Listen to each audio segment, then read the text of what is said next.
पसंद हो एक्सेप्ट करें। द सिनेमा शो के नए एपिसोड में आपका स्वागत है। आइए जानते हैं सिनेमा की दुनिया में क्या क्या हो रहा है। तो पहली बात, ईशान खट्टर और अनन्या पांडे की नई फिल्म काली पीली का टीजर आ गया है।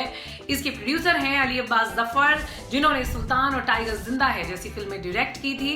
काली पीली को डायरेक्ट किया है मकबूल खान ने। ये एक इंटेंस लव स्टोरी है जो बचपन में बिछड़े दो बच्चों के बारे में है। ये फिल्म OTT पर रिलीज होगी। इसके नेटफ्लिक्स या ZEE5 पर आने की बातें चल रही हैं।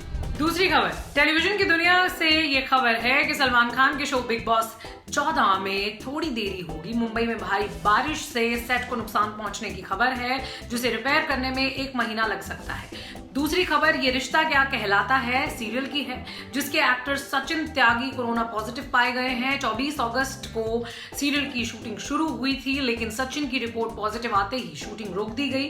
बाकी कलाकारों और क्रू मेंबर्स का टेस्ट भी कराया गया, जिनमें कुछ और लोग भी पॉजिटिव पाए गए हैं। अगली खबर, जय हो, हीरो, एयरलिफ्ट, बदला, बद्रीनाथ की दुल्हनिया जैसी फिल्मों में गाने कंपोज कर चुके अमाल मलिक चर्चा में हैं।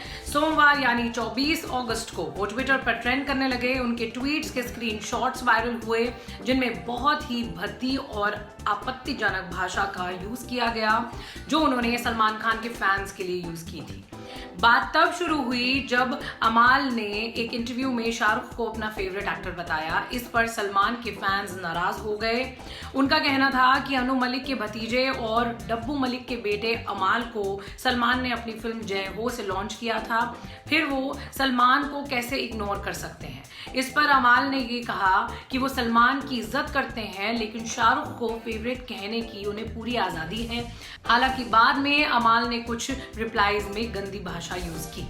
अब बात सैफ अली खान की। हाल ही में वो चर्चा में थे। प्रभास की अगली फिल्म आदि पुरुष में विलन का रोल कर सकते हैं, ऐसी खबरें आ रही थी। अब ताजा न्यूज ये है कि सैफ अली खान अपनी ऑटोबायोग्राफी लिखने जा रहे हैं।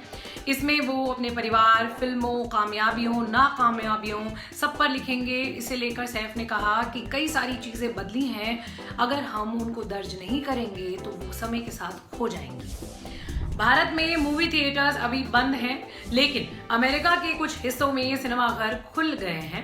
मार्च के बाद पहली बार वहां के सिनेमाघर इतने बड़े स्तर पर खुले हैं। इस दौरान पहली बड़ी फिल्म जो रिलीज हुई है वो है एक्टर रसल क्रो की अनहिंज्ड, जो कि एक रोड रेज थ्रिलर है। रिपोर्ट्स के मुताबिक इसने $4 मिलियन की ओपनिंग ली है, यानी लगभग 30 करोड़ रुपए। ये नॉर्थ अमेरिका के 1823 थिएटर्स में रिलीज हुई थी। इसके अलावा चीन के थिएटर्स भी चल रहे हैं। वहां लेटेस्ट रिलीज रही द 800, जो एक वॉर एपिक फिल्म है। इसने पहले वीकेंड में ही करीब 800 करोड़ रुपए का कलेक्शन किया है। जुलाई में थिएटर्स खुलने के बाद ये चीन में किसी भी फिल्म का सबसे मजबूत परफॉर्मेंस है। अभी वहां के थिएटर्स सोशल डिस्टेंसिंग का पालन करते हुए 50% कैपेसिटी पर चल रहे हैं। जुलाई में थिएटर्स खुलने के बाद ये चीन में किसी भी फिल्म का सबसे मजबूत परफॉर्मेंस रहा। अब बात सोनू सूद की। सोनू ने एक ट्वीट करके दावा किया कि नोएडा में 20,000 प्रवासी मजदूरों के रहने के लिए मकान तैयार है। उनका ये भी दावा है कि प्रवासी रोजगार उपक्रम के अंतर्गत इन मजदूरों को गवर्नमेंट यूनिट्स में रोजगार पहले ही दिया जा चुका है। अब खबर ये है कि इमरान हाशमी एक कॉमेडी फिल्म करने वाले हैं। इसका नाम होगा सब फर्स्ट क्लास है।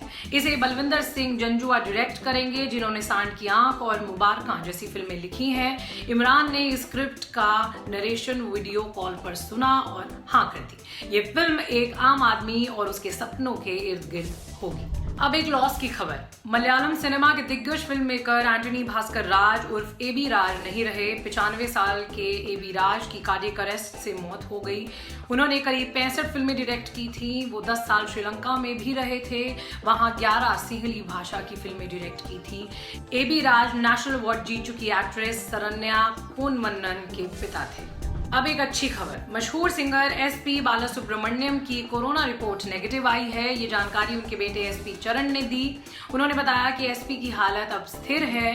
वो 5 अगस्त से हॉस्पिटल में थे और उनकी हालत गंभीर बनी हुई थी। अगली खबर अभय देओल की है। अभय देओल की वेब सीरीज JL50 का टीजर आया है। इसमें उनके अलावा पंकज कपूर और पीयूष मिश्रा जैसे एक्टर्स खास रोल में दिखेंगे। इस सीरीज को डायरेक्ट किया है शैलेंद्र व्यास ने। JL50 एक प्लेन की कहानी है जो 35 साल पहले उड़ा था और अब क्रैश हुआ है। ये सीरीज सोनी लिव पर जल्द ही स्ट्रीम होगी। अगली खबर नेटफ्लिक्स की। नेटफ्लिक्स भारत के कुख्यात कारोबारियों पर एक इन्वेस्टिगेटिव डॉक्यू सीरीज ला रहा है। बैड बॉय बिलियनेयर्स इंडिया नाम की इस सीरीज का ट्रेलर 25 अगस्त को आया है। इस ट्रेलर में विजय माल्या, नीरव मोदी, सुब्रत रॉय और रामलिंगा राजू के केस नजर आते हैं जो अरबों रुपयों का गबन और धांधली के पोस्टर बॉय बने। इस सीरीज को डिलन मोहन ग्रे ने डायरेक्ट किया है। ये सीरीज 2 सितंबर से देखी जा सकेगी। आखिर में बात आमिर खान के इंटरव्यू की। आमिर हाल ही में अपनी फिल्म लाल सिंह चड्ढा की शूटिंग लोकेशन ढूंढने तुर्की गए थे। उसके बाद कंगना रनौत ने ट्विटर पर आमिर का एक पुराना इंटरव्यू शेयर किया जिसमें आमिर को कोट किया गया कि उनकी बीवी भले ही हिंदू हो लेकिन उनके बच्चे इस्लाम को ही फॉलो करेंगे। इस इंटरव्यू को शेयर करते हुए कंगना ने लिखा था कि ये तो कट्टरपंथी है, लेकिन सच बात यह है कि आमिर का वो इंटरव्यू बिल्कुल फेक था। उन्होंने ऐसी कोई बात कभी बोली ही नहीं थी और खुद आमिर ने 2016 में इस इंटरव्यू को लेकर सफाई दे दी थी। 2016 में आमिर खान ने एक टीवी शो में इस बारे में बताया था। ये भी बताया था कि उन्होंने इसके खिलाफ FIR भी दर्ज करवाई थी। आमिर ने उस वक्त कहा था कि उनके खिलाफ एक षड्यंत्र चल रहा है, लोगों को उनके खिलाफ भड़काया जा रहा है, उनकी तस्वीरें सर्कुलेट की जा रही हैं। उनके पुलिस कंप्लेंट करने के बाद इस मामले में 2 लोगों की गिरफ्तारी भी हुई थी।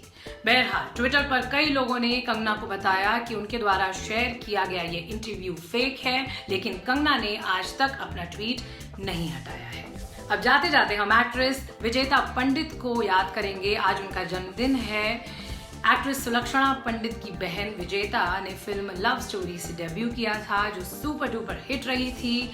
2 क्विक लाइंस विजेता के लिए कहेंगे जो उसी फिल्म के एक गाने की है जिसे आनंद बख्शी ने लिखा था। शायद विजेता के लिए ही खास तौर पर लिखा था। ये लड़की जरा सी दीवानी लगती है, मुझे तो ये गुड़िया जापानी लगती है। हैप्पी बर्थडे विजेता जी। आज के शो में बस इतना ही। कल मिलते हैं। नमस्कार।